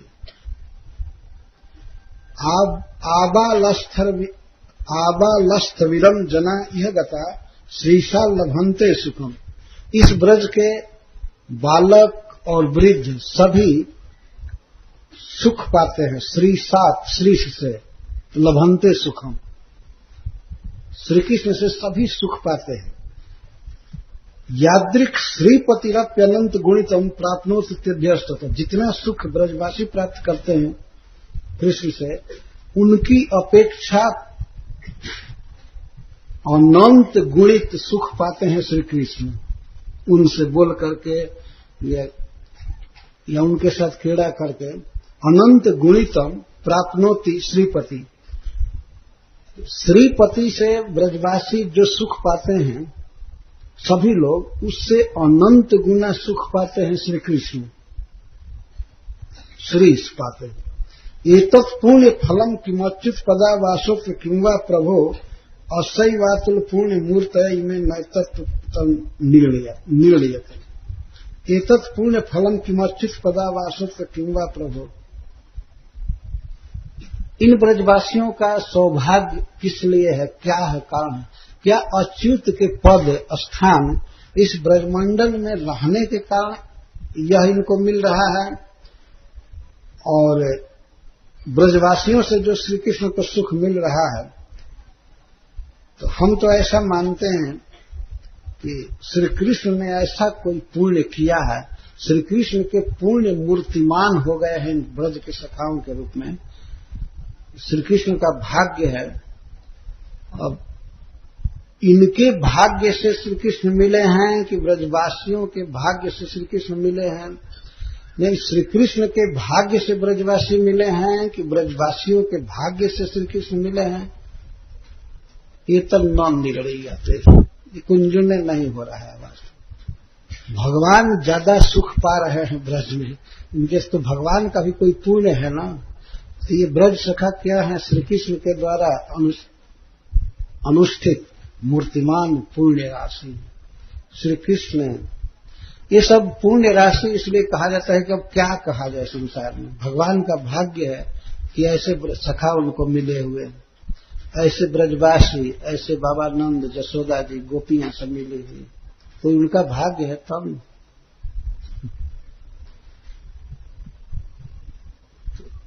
उनके अपने भाग्य से श्री कृष्ण मिले हैं कि श्री कृष्ण भाग्य से वे मिले हैं, ये तत्व न निर्णीयते, निर्णय नहीं हो रहा। कुंठो अष्ट श्रुति रपि अनष्टमति अष्टदशावलोकने सत्तत्वार्थ विवेचने चतुराम नायेषु यत्रा जनी कर्तुम तद ब्रजवासी भाग्य गणना सीमां समीहेत यह सह स्वस्फीत शिरोवधूनन कृते बंध्या सुतम वांछतु। जिनके भाग्य का वर्णन करने में, ब्रजवासियों का भाग्य वर्णन करने में अष्ट श्रुति भी कुंठ हो गया। अष्ट श्रुति ब्रह्मा जी के 8 कान हैं, 4 सिर है तो दो चौके 8। अष्ट श्रुति ब्रह्मा जी को कहते हैं। 8 श्रुतियां, प्रधान जो श्रुतियां हैं वो कुंठित होती हैं ब्रजवासियों का भाग्य वर्णन करने में। तो कुंठो अष्ट श्रुति अपि अनष्टमति। अनष्टमति जिनकी मति बहुत विकसित है, परम विद्वान श्री ब्रह्मा जी, ये अनष्टमति अष्ट श्रुति भी कुंठ हो जाते हैं जिनके भाग्य की वर्णन करने में। अष्टादशावलोकन में 8-10 के अवलोकन में जिनकी मति अनष्ट है, 8-10 विद्या 18 विद्या है, शास्त्रों का सिद्धांत, सब तत्वार्थ विवेचने और 6 शास्त्र का विवेचन करने में, चतुराम नायेषु जत्रा जन्म और 4 वेदों का तत्व जानने में, उसका अध्ययन करने में वास्तव में ब्रह्मा जी अनष्टमति हैं, सब कुछ में परम प्रवीण हैं और अष्ट श्रुति हैं, 8 कान से सुने हैं। इसका एक अभी अर्थ है। 8 कान से सुने हैं, वेद पढ़े हैं, शास्त्र पढ़े हैं, सब कुछ पढ़ाए हैं, पढ़े ही नहीं। कर्तुम तद ब्रजवासी भाग्य गणना सीमा समीहते। तो ऐसे ब्रह्मा जी भी जिन ब्रजवासियों के भाग्य का वर्णन करने में असमर्थ हैं, फिर दूसरा कोई क्या कर सकता है। कस्मादिशो वशीभूत कस्मात् तैर्वा वशीकृत इतन्योन विवेकतार उभौ तौवेव नेतर। कस्मादिशो वशीभूत, क्यों श्री कृष्ण इन ब्रजवासियों के वश में हो गए, या ये ब्रजवासियों के वश में हो गए, कृष्ण के वश में ये कैसे हो गए, और ब्रजवासियों के वश में प्रेम के अधीन कैसे कृष्ण हैं। अब इस दोनों का वर्णन तो वे 2 ही कर सकते हैं, कृष्ण कर सकते हैं या ब्रजवासी सखागण कर सकते हैं। यही जानते हैं कृष्ण कैसे उनके वश में है और कृष्ण के वश में वे कैसे। कस्माद ईशो वशीभूता कस्मात् तैर्वा वशीकृत इतन्योन्य विवेकतार उभौ तौवेव नेतरे। वही दोनों जानते हैं क्यों कृष्ण के वश में सखा है और सखाओं के वश में श्री कृष्ण है या किसी भी ब्रजवास। ये तो इनकी विवेचना करने वाले तो वही दोनों हैं, कृष्ण और ब्रजवासी, नेतरे न इतरे, दूसरे नहीं समझ सकते। इस तरह से अक्रूर जी मनोरथ करते जाते हैं। तम त्वद्य नूनम महतां गतिं गुरुं त्रैलोक्यकान्तं दृशिमन् महोत्सवम् रूपं दधानं श्रियईप्सितास्पदं द्रक्षे ममासन् उषसः सुदर्शनः। तू अद्य आज ही तम द्रक्षे, आज ही मैं श्री कृष्ण को देखूंगा। ऊपर से इसका अन्वय है मिलाकर, जिनके गुण कर्म और जन्म से मिश्रित वचन जनता के सब प्रकार के पाप को हर लेते हैं और परम मंगल का दान करते हैं। जो प्रभु इस ब्रज में अवतार लिए हैं और जिनके जश का देवता लोग गान करते रहते हैं, उन प्रभु को, श्री कृष्ण को, श्री भगवान को आज मैं देखूंगा। आज विश्वास हो गया उनको कि मुझे दर्शन होगा। निश्चित नूनम द्रक्षे, नूनम निश्चितम दर्श, द्रक्षे द्रक्ष्यामि, देखूंगा। कथम भूतम, श्री कृष्ण कैसे हैं? महताम गतिम गुरु, जो महताम भक्तानाम गतिम गम्य प्राप्तव्य और गुरु हितोपदेष्टारम हितैषी, जो महतों की, महान पुरुषों की, श्री ब्रह्मा जी आदि की या सब भक्तों की, वैष्णवों की जो गति है, जो प्राप्तव्य हैं और सबके गुरु हैं, सबसे बड़े हैं, सबके जन्मदाता हैं, सबको पोषने वाले हैं और सबके हितैषी हैं, ये गुण का वर्णन कर रहे हैं। त्रैलोक्य कांतम, ये रूप का वर्णन कर रहे हैं। त्रैलोक्य कांतम, तीनों जगत में जितने भी प्राणी हैं सभी जिनके रूप की कामना करते हैं, देखना चाहते हैं। भगवान परम सुंदर हैं। तीनों लोकों में जो बड़े बड़े देवता हैं या दैत्य आदि हैं, सब भी श्री कृष्ण के रूप को पसंद करते हैं। त्रैलोक्य कांतम दृशिमन महोत्सवम, दृशिमताम महोत्सवम, आंख वालों के लिए जिनका रूप महान उत्सव है, महान आनंद है, ऐसे प्रभु को मैं देखूंगा। रूपम दधानम, जो अपना रूप प्रकट किए हैं, श्रिय ईप्सितास्पदम, जिस रूप का दर्शन श्री भी चाहती है, श्री लक्ष्मी जी को भी इच्छा रहती है। ईप्सितास्पदम, श्री लक्ष्मी जी नारायण की बक्षो विलासिनी हैं, वैकुंठ बिहारी भगवान की सेवा में रहती हैं। वैकुंठनाथ वास्तव में श्रीनाथ ही हैं, उनमें कोई भेद नहीं है। वृंदावन ब्रज बिहारी श्याम सुंदर और वैकुंठ बिहारी लक्ष्मीपति श्री भगवान में कोई भेद नहीं है। एक ही प्रभु अपने को दो रूप में व्यक्त किए हैं, एक ही। इसे दो आइडेंटिटी नहीं समझ लेना चाहिए, दो रूप नहीं समझना चाहिए, भूल करके एक ही। फिर भी जो दोनों एक हैं, अतः श्री जी लक्ष्मी जी चाहती हैं कि श्री कृष्ण की प्रिया हम बने, जैसे गोपी जन बने। लेकिन उनमें एक दोष है, वे कृष्ण की शरण में हैं, कृष्ण की प्रिया बनना चाहती हैं, लेकिन राधा आदि गोपियों की अनुगता नहीं बनना चाहती। जो भगवान नारायण की प्रिया है वो गोपों की स्त्रियों के दासी बने, उनको ये पसंद नहीं है। तो इस कारण से आज तक लक्ष्मी जी को वृंदावन बिहारी श्री कृष्ण नहीं मिले। वे तपस्या करती है। जदवांछया श्री ललना चरत तपो विहाय कामन सुचिरम धृतव्रता। ये श्री ललना है, भगवान नारायण की बहुत प्यारी है, बहुत सुकुमारी। वैसी ललना भी श्री कृष्ण के चरण रज की प्राप्ति के लिए, दासी बनने के लिए कामान विहाय, भोगों को छोड़ करके तपस्या कर रही। कभी कभी वैष्णव लोग कह देते अब तक कृष्ण नहीं मिले, लेकिन वो तो नाग पत्नियां बोल रही हैं ना, उसके बाद ये समझ गई होंगी कि गोपियों की अनुगता होना चाहिए। हो सकता है मिल गया होगा लेकिन कुछ कहा नहीं जा सकता है, वर्तमान क्रिया का ही प्रयोग है। तो लक्ष्मी जी को श्री कृष्ण मिले कि नहीं मिले, यदि मिले होंगे तो राधा रानी की दासी बनने पर तब मिले होंगे, नहीं तो नहीं। गोपी की अनुगता दासी बनने पर तब वृंदावन बिहारी श्री कृष्ण मिलते हैं।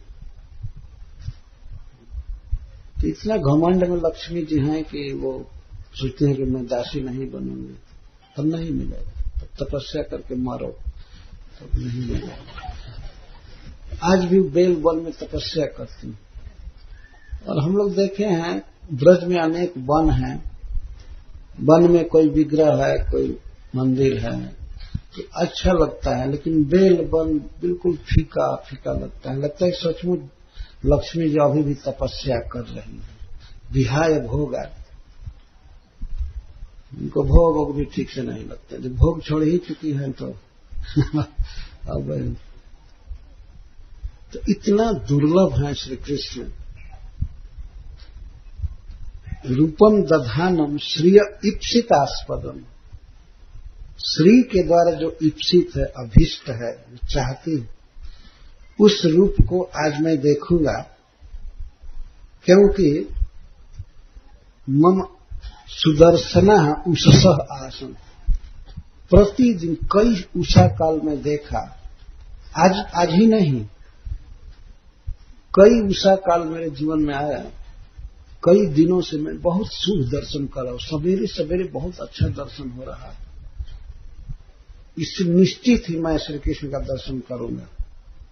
या उषसः सुदर्शना, सवेरे जो जो शुभ दर्शन कहे जाते हैं वो सब हमें दिखाई पड़े हैं आज। उषसः सुदर्शना, सवेरे के शुभ दर्शन अगर अपने आप अकस्मात मिले तो वे शुभ की सूचना देते हैं, कोई बहुत अच्छा मंगल होने वाला है, लाभ होने वाला है। तो मैं निश्चित ही श्री कृष्ण को देखूंगा, क्योंकि हमारे प्रतिदिन उषा काल बहुत अच्छा हो रहा है, सवेरे सवेरे अच्छा दर्शन होता है। तो ये मनोरथ कर रहे हैं। अब मनोरथ करते हैं कैसे मैं प्रणाम करूंगा। अथावरूढ़ सपदी सयोरथात् प्रधान पुंसोश्चरणं स्वलब्धये धिया धृतं जोगि विरप्यहं ध्रुवं नमास्याभ्यां च सखीन् वनौकसम्।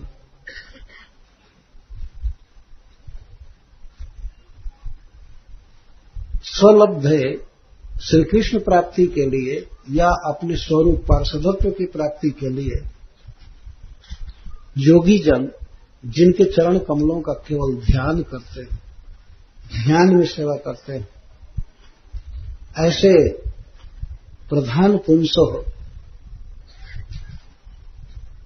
सबसे श्रेष्ठ पुरुष श्री कृष्ण और बलराम के चरणों में मैं प्रणाम करूंगा और उनके वनवासी सखाओं के चरणों में प्रणाम करूंगा। अथावरूढ़ अथ अवरूढ़, मैं जब पहुंचूंगा और जब मैं देखूंगा कृष्ण बलराम को और सखाओं को, ये लगभग वे सोच रहे हैं कि वृंदावन से गौ चरा करके ब्रज में लौटने का समय रहेगा, सखा सब रहेंगे, गौएं रहेंगी और कृष्ण बलराम रहेंगे। उस समय में अवरूढ़ रथात अवरूढ़, मैं रथ से उतर करके झटपट ईशयो प्रधान पुंसो चरणम नमस्य, मैं कृष्ण बलराम को देखते ही रथ से उतर जाऊंगा और रथ से उतर करके कृष्ण बलराम के चरण कमल में प्रणाम करूंगा और इसके बाद उनके सखाओं को प्रणाम करूंगा। अन्य जितने भी ब्रजवासी होंगे, यहां तक कि वृक्षों को, मयूरों को, गौओं को, सबको मैं प्रणाम करूंगा। मेरा कितना बड़ा भाग्य होगा। अभी रथ पर बैठे हैं और इस तरह से मनोरथ करते जाते हैं। जब ही कृष्ण बलराम को देखूंगा तभी रथ से अवरूढ़ हो जाऊंगा, उतर जाऊंगा और कृष्ण बलराम के चरणों में प्रणाम करूंगा। आभ्याम सखीन, उनके सखाओं को प्रणाम करूंगा और अन्य भी बनौकशः वनवासी जीवों को, गोपों को प्रणाम करूंगा। अच्छा, ये मनोरथ कर रहे, प्रणाम करूंगा। जब मैं श्री कृष्ण के चरण कमल में प्रणाम करूंगा तब वे प्रभु हमारे सिर पर अपना हस्त पंकज रखेंगे। तो प्रणाम करूंगा, यहां तक मनोरथ कर रहे, मैं प्रणाम करूंगा तो मुझे उठाएंगे और उठा करके मेरे सिर पर अपना हस्त पंकज रखेंगे, कर कमल रखेंगे। यह है मनोरथ। अप्यंघ्रिमूले पतितस्य मे विभुः शिरस्य धास्यं निज हस्त पंकजम् दत्ता भयं काल भुजंगरंघसा प्रोद्वेजितानां शरणयशिणां नृणाम्। अंघ्रि मूल में जब चरण के पास जब मैं पतितस्य, मैं जब गिरूंगा प्रणाम करूंगा, साष्टांग प्रणाम करूंगा। अप्यंघ्रिमूले पतितस्य, मैं प्रभु के चरणों में पतित हो जाऊंगा। मनोरथ में भी गिर करके प्रणाम सोचना, ऐसा नहीं कि धीरे धीरे प्रणाम करना, बैठ करके और तब लौटना। मैं गिर जाऊंगा चरणों में। वो तो ब्रज धूली रहेगी, जिसको छवर कहते हैं भोजपुरी भाषा में, वो मार्ग जिस पर धूल रहती है, तो धूल रहेगा तो मैं वहां गिर जाऊंगा। गिर करके भगवान श्री कृष्ण हमें उठाएंगे और शिरसी निज हस्त पंकजम अधास्य, अपना हस्त पंकज रखेंगे। इसे श्री बलराम जी भी रखेंगे, लेकिन सबसे पहले श्री कृष्ण का वर्णन कर रहे हैं। निज हस्त पंकजम, अपना हस्त कमल। श्री कृष्ण का हस्त कमल असाधारण है। असाधारण का अर्थ है ऐसा हस्त कमल किसी का नहीं है,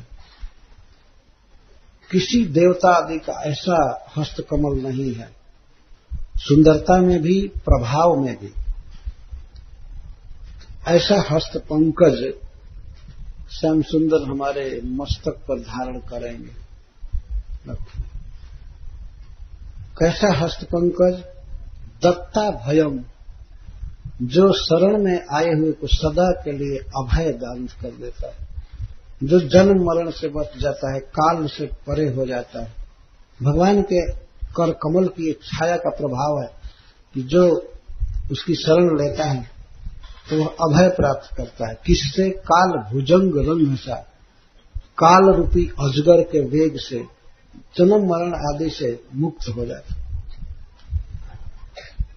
शिरस्थ धास्य निजहस्त पंकजम दत्ता भयम काल भुजंग रंग सा।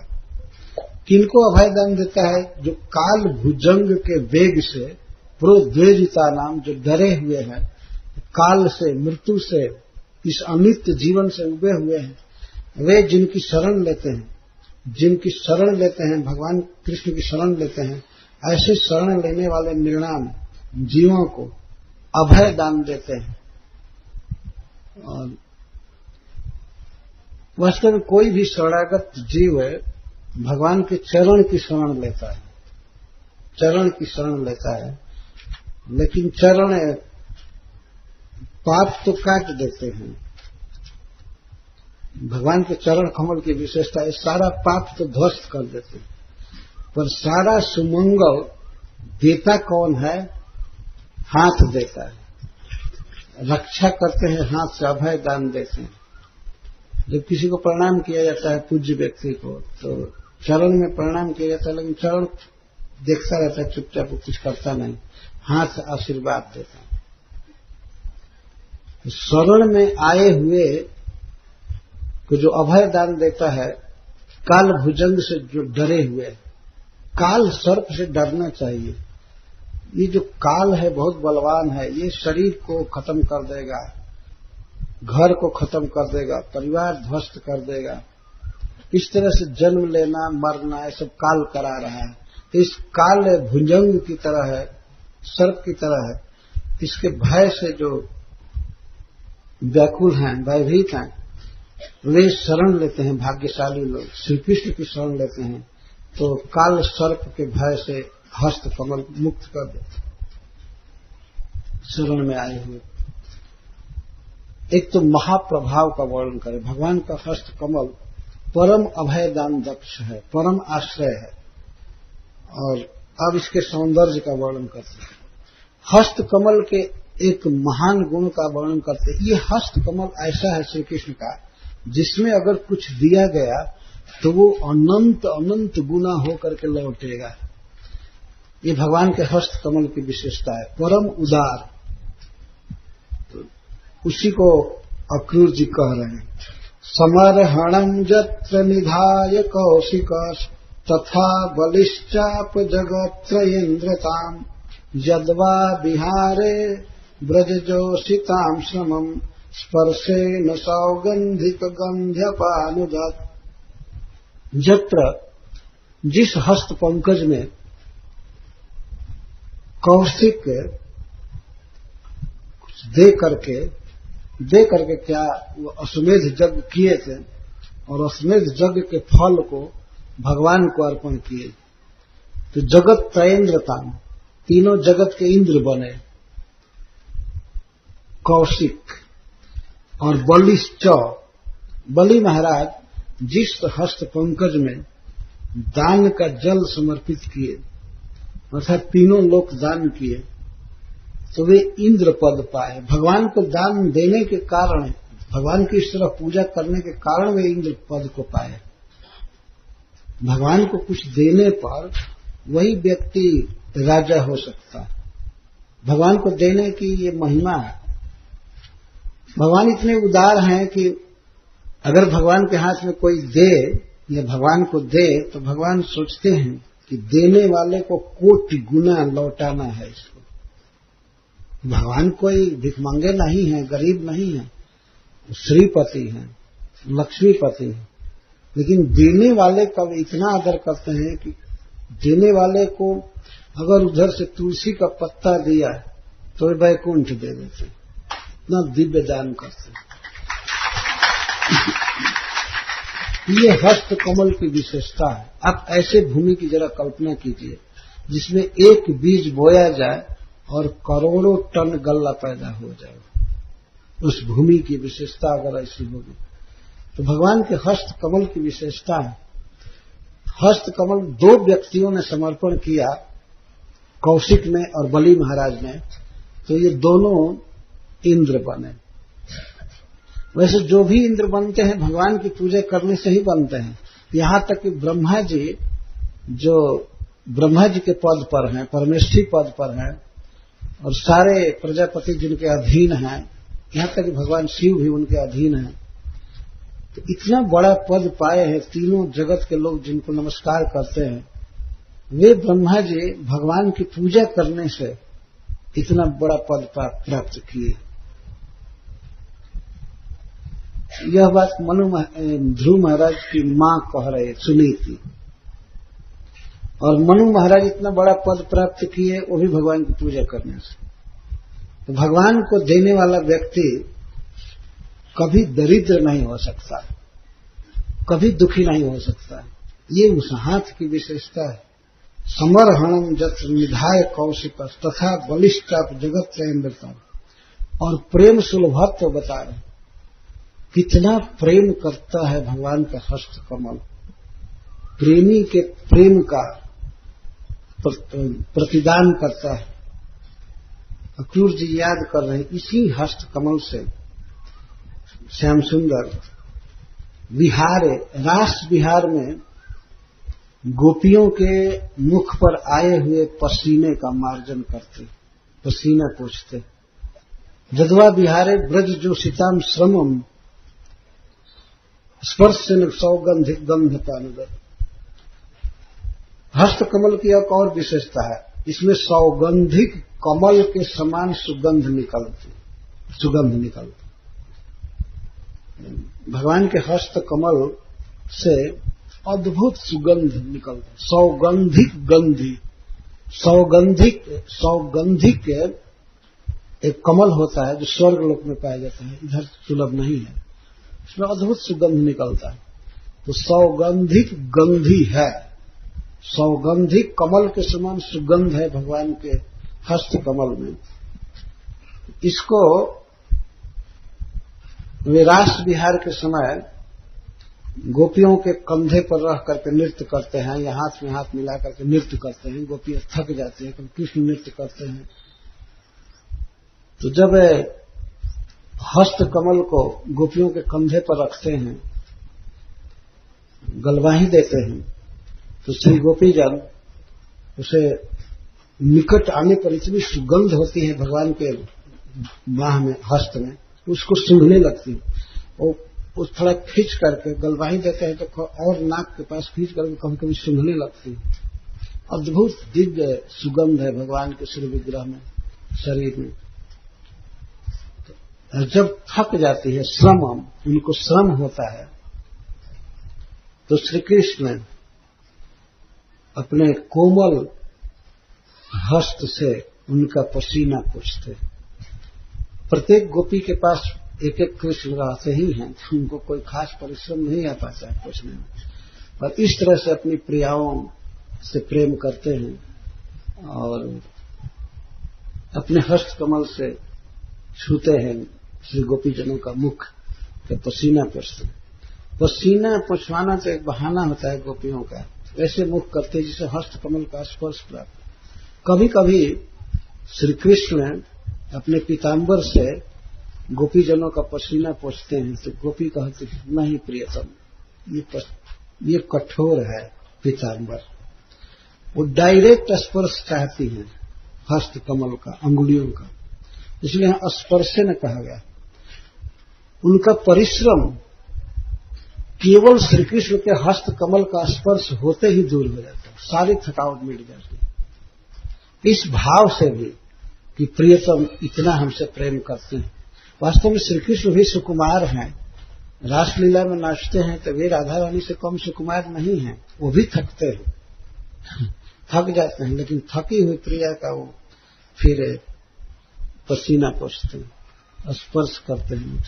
जदवा बिहारे ब्रज जो सीताम श्रमम स्पर्श न सौगंधिक गंध अपानुदत, अपानुदत मतलब दूर करता है। जो हस्त कमल गोपियों के पसीने को पोंछता है, ऐसा हस्त कमल, जो हस्त कमल श्री राधा रानी के मुख पर जाता है, वह हस्त कमल श्री कृष्ण हमारे मस्तक पर रखें। अहो, मैं धन्य हो जाऊंगा भगवान का हस्त कमल का स्पर्श करकर। इस तरह से मनोरथ करते जा रहे। मनोरथ करते करते एकाएक अपने तरफ चित्तवृत्ति आई, अपने कर्म, अपना आवास, अपनी प्रवृत्ति की तरफ ध्यान आने लगा।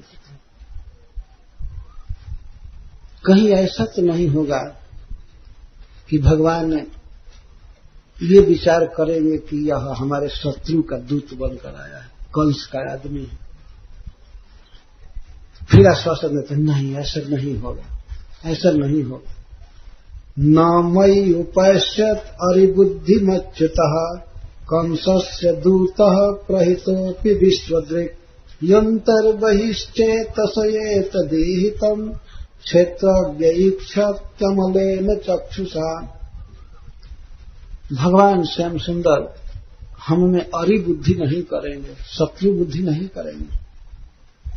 यद्यपि कंसस्य दूतः, मैं कंस का दूत हूं और भेजा भी गया हूं उसी के द्वारा।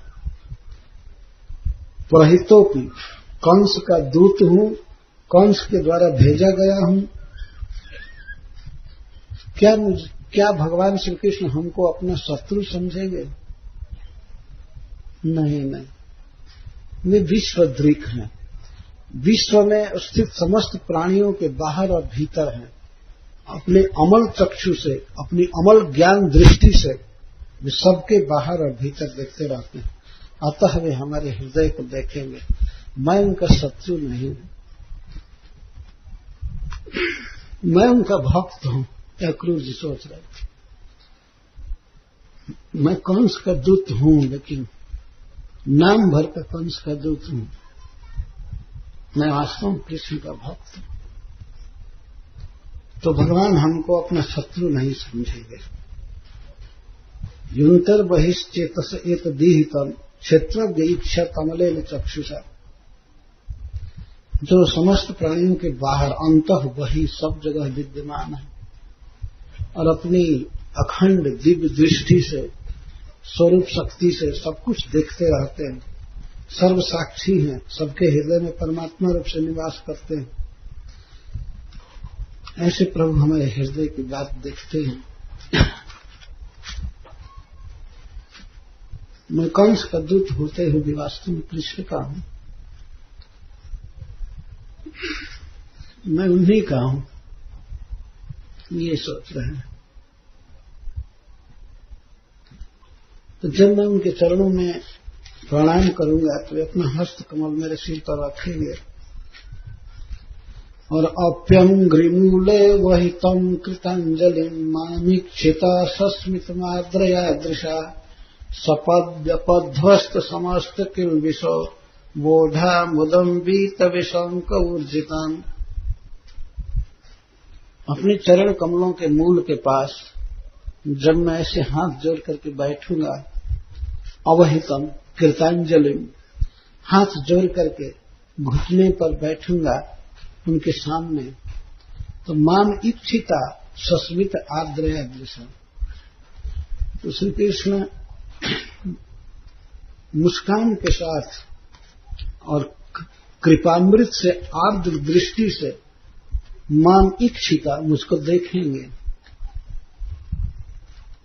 आत्मीयता की दृष्टि से देखेंगे और मुस्काते हुए मुझे देखेंगे। उस समय मेरे सारे पाप ध्वस्त हो जाएंगे। भगवान की दृष्टि पड़ते हैं, सपद अपध्वस्त समस्त किल्बिषो, मेरे जीवन के सारे पाप, कंस की सेवा आदि का जो पाप लगा है वो सारा ध्वस्त हो जाएगा और मैं उस समय ऊर्जिता मुदम ओढ़ा, मैं परम विकसित आनंद प्राप्त करूंगा, परमानंद प्राप्त करूंगा और वीत विशंक, उस समय मेरी शंका मिट जाएगी यह शंका कि कहीं कृष्ण कंस की सेवा के कारण भगवान हमारी उपेक्षा तो नहीं करेंगे। लेकिन जब वो अनुकूल दृष्टि से, कृपामृत से आर्द्र दृष्टि से देखेंगे मेरे तरफ, तब उस समय मेरे सारे पाप नष्ट हो जाएंगे कृष्ण की कृपा दृष्टि से, और मुझे परम आनंद मिलेगा और मेरे जीवन का सारा संदेह चला जाएगा। मतलब अबीत विशंक, मेरी विशंकाएं बीत जाएंगी। इस तरह से मनोरथ कर रहे हैं। मंदिर में भगवान का दर्शन इसीलिए किया जाता है कि भगवान अपनी कृपा दृष्टि से देखते हैं भक्तों पर। इसीलिए विद्वानों ने, आचार्यों ने प्रतिमावलोकन का विधान किया है। प्रतिदिन दर्शन करना, दर्शन करना, प्रतिदिन उत्सव होता है। उत्सव जैसे ऐसा लगता है नया आज दर्शन हो रहा है। इसका अनुभव हम लोग इस्कॉन के मंदिरों में करते हैं, लेकिन उसमें भी वृंदावन का जो मंदिर है वहां ऐसा लगता है कि रोज उत्सव हो रहा है। गौर निकाय का पट खुलता है, फिर कृष्ण बलराम का पट खुलता है, राधा श्याम सुंदर जी का पट खुलता है। प्रतिदिन ऐसा लगता है कि आज उत्सव है, का दर्शन ही उत्सव है। तब दर्शनोत्सव नारद जी के लिए कहा गया, कृष्ण का दर्शन ही उनके लिए उत्सव है। तो यहां अक्रूर जी जो मनोरथ कर रहे हैं कि भगवान अपनी कृपा दृष्टि से हम पर देखेंगे, और कृपा आर्द्र दृष्टि से, गीली नजर से, मतलब कृपामृत से, स्नेहामृत से सने हुए नजर से हमको देखेंगे। तो उस समय सपदी, तत्काल ही भगवान हमको देखेंगे, उसी समय अपध्वस्त समस्त किल्बिष, मेरे जीवन के सारे किल्बिष समाप्त हो जाए। किल्बिष कुछ नहीं है, लेकिन वे सोच रहे हैं कि मैं कंस की इतने दिन सेवा किया, उसकी चापलूसी किया, उसके साथ रहा, तो ये किल्बिष है हमारे जीवन में, पाप है, अपराध है। लेकिन भगवान जब अनुकूल भाव से देखेंगे हमको, तो उस समय हमारे सारे पाप नष्ट हो जाएंगे और हमें परम सुख मिलेगा, अपार आनंद मिलेगा, और तब हृदय की शंका पूरी मिट जाएगी। तो भगवान के दृष्टि का, अवलोकन का चिंतन कर रहे हैं, मनोरथ कर रहे हैं। तो जो बात अक्रूर जी के लिए सुलभ है, अक्रूर जी के लिए उचित है, वही बात हम लोगों के लिए भी है। हम लोगों से तो ऐसे ही अनेक किल्बिष बनते हैं, अनेक अपराध, भगवान में मन नहीं लगता, भगवान के भजन में